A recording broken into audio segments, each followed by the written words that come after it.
sejahtera dan salam madani. Saya ucapkan kepada semua, anda sedang mendengar podcast KAUP, tempat di mana kita kongsikan kisah, inspirasi dan idea hebat dari sekolah tercinta kita iaitu SKAU Keramat. Saya Cikgu Dania dan hari ini kita ada episod istimewa. Kita nak cerita pasal pendigitalan sekolah. Ya, betul tu. Kita nak sembang pasal gadget, teknologi dan masa depan pembelajaran. Dan tetamu kita pada hari ini, siapa lagi bukan orang kuat di sebalik semua transformasi digital di sekolah kita ini. Guru besar kita yang tercinta, Encik Zulkarni bin Muhammad. Selamat datang Tuan GB. Terima kasih Cikgu Dania. Sebenarnya saya rasa teruja dan gembira kerana saya dijemput untuk sesi podcast kita pada kali ini. Hala tuju sekolah kita ke arah pendigitalan sekolah. Sebenarnya dia mencakupi beberapa kumpulan lah, iaitu kumpulan yang pertama di bawah kepimpinan sekolah, di mana kita ingin menjadikan pengurusan ataupun kepimpinan di sekolah ini ke arah pendigitalan. Dari segi pengurusan sekolah, dari segi perancangan pihak sekolah dan sebagainya. Untuk di pihak guru-guru, kita lebih menekankan aspek kompetensi guru, iaitu di mana guru mahir menggunakan digital dalam pembelajaran dan juga dalam menguruskan panitia dan juga unit-unit di bawah HEM dan juga co-curricular. Untuk kemenjadian murid, kita memfokuskan ataupun kita ingin melahirkan murid yang cilik digital, kreatif dan tahu menggunakan teknologi secara positif. Itu yang kita pentingkan di sini. Okay? Jadi untuk hala tuju ini kita perlu melibatkan kumpulan-kumpulan ini supaya hala tuju ini dapat disambut dan kita juga meneruskan saranan yang telah ditetapkan oleh pihak Kementerian Pendidikan, iaitu penjitilan dalam pendidikan di sekolah. Wah, macam superhero digital ya. Lebih kurang macam itulah. Dia sebenarnya superhero digital ni kita bermula dengan zero, tetapi apabila kita menguruskan ataupun kita memberi fokus kepada kumpulan-kumpulan tadi, khususnya kepada kumpulan murid, daripada murid tak tahu apa-apa, apabila kita dedahkan penjitilan ni dalam pembelajaran bilik darjah, kemudian pengajaran guru pun menggunakan digital di bilik darjah, InsyaAllah murid-murid ini daripada tak tahu apa-apa tentang digital ini, mereka sekurang-kurangnya mereka dapat manfaat daripada digital. Itu yang dimaksudkan superhero digital sekolah. Jadi sekarang kita masuk kepada inisiatif yang tengah popular sekarang, iaitu BYOD atau lebih dikenali sebagai Bring Your Own Device. Boleh Tuan GB cerita sikit pasal BYOD ni?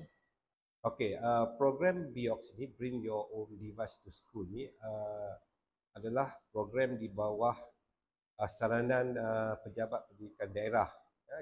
Program ini sebenarnya bermaksud murid-murid ini membawa peranti sendiri daripada rumah, kecuali smartphone lah, smartphone tak dibenarkan, takut nanti murid-murid ini mungkin menyalahgunakan lah. Jadi murid-murid yang membawa peranti ini seperti tablet, laptop ke sekolah dan dan digunakan pada waktu pembelajaran dalam bilik darjah. Di mana di sini cikgu-cikgu yang menguruskan ataupun sebagai kondak, mereka merancang pembelajaran yang menggunakan kaedah ICT dan murid-murid menggunakan peranti ini untuk belajar. Oh, tapi Tuan GB, kalau saya bawa tablet saya dan saya buka TikTok masa cikgu mengajar, macam mana tu? pentingnya ialah kita perlu menerapkan etika pendidikan. Ya? Dan di mana kita bukan sahaja mengajar cara menggunakan teknologi, tetapi juga cara murid-murid itu menggunakan teknologi dengan bertanggungjawab. Ya? Dan kalau murid melanggar peraturan tersebut, pertama sekali kita perlu pembentukan, ya, sebagai guru kita perlu pembentukan, kita juga perlu mendidik, dan bukan semata-mata kita memberi hukuman kepada murid-murid. Saya suka tu teknologi dengan nilai murni, iaitu hasilkan murid yang hebat. Jadi Tuan GB, saya tahu bukan senang nak usahakan segala pendigitalan di sekolah. Apakah usaha setakat ini yang sekolah kita dah melaksanakan? Okey, setakat ini alhamdulillah di peringkat sekolah kita ini, pertama sekali kita perlu menyediakan infrastruktur di semua fasiliti sekolah, dan alhamdulillah kita sudah mempunyai semua smart TV di dalam bilik darjah sebanyak lebih kurang 30 buah smart TV yang akan digunakan oleh guru-guru semasa PDPC. Dan selain daripada itu, penggunaan smart board di makmal komputer, insya-Allah kita dah ada 2 smart board di mana cikgu-cikgu boleh bergilir-gilir mengadakan pembelajaran yang menggunakan smart TV ataupun smart board ini di makmal komputer.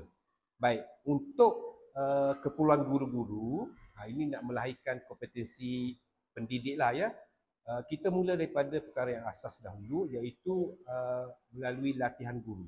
Latihan guru, pertama sekali kita mengadakan bengkel Google Tools, dan juga perkara yang basic ini seperti Canva, Kahoot dan banyak lagi lah, yang mana latihan-latihan ini memang sangat diperlukan oleh pendidik, guru-guru, untuk mereka gunakan nanti dalam pengajaran mereka, dalam PDPC mereka di dalam bilik darjah. Itu yang penting sekali. Jadi Tuan GB, setiap usaha yang Tuan GB lakukan untuk sekolah kita ni pasti ada cabarannya, kan Tuan GB? Boleh ke Tuan GB kongsikan sedikit cabaran yang Tuan GB lalui? Okey, memang betul. Cabaran tu memang ada, kita tak dapat nafikan. Untuk memastikan pendidikan ini berlaku di sekolah, ini saya bercakap dari konteks sekolah lah, ya. Pertama sekali kita mempunyai cabaran untuk menyediakan kemudahan di sekolah, macam smart TV dan sebagainya. Memang kita bermula pada zero. So macam mana kita nak wujudkan fasilitis ini kepada sekolah, kepada guru-guru, kepada murid-murid, itu merupakan satu cabaran yang besar, ya. Selain daripada itu, cabaran yang berlaku di rumah, ya, ialah kebanyakan murid-murid kita ini tak mampu membeli peranti. Ya, mungkin kita tengok peranti yang ada ni agak mahal juga. Kalau yang murah tu, buatan yang murah tu mungkin tak berapa sesuai lah, ya, tak berapa nak menyokong app yang ada, ya. Okey, pendengar-pendengar sekali, kita hampir ke penghujung podcast kita pada hari ini. Jadi saya nak tanya kepada Tuan GB kita, Tuan GB, apakah harapan Tuan GB tentang pendigitalan di sekolah kita? Okey, pertama sekali harapan saya ialah, pertama saya kaitkan dengan kumpulan yang tadilah. Okay, di pihak sekolah, kita akan cuba menambah baikkan lagi penjitilan yang ada di sekolah ini dari masa ke semasa, dari tahun ke tahun. Contohnya penyediaan smart board, ya, smart board kita akan perbanyakkan lagi di kelas-kelas ataupun di bilik-bilik khas. Kemudian untuk murid-murid ini juga kita latih supaya mereka jangan takut untuk cuba benda yang baru. Ya, contohnya murid-murid ini mampu nak edit video, nak cipta podcast seperti yang kita laksanakan sekarang, kemudian boleh membina blog sendiri, dan untuk ibu bapa pula kita terus bagi sokongan.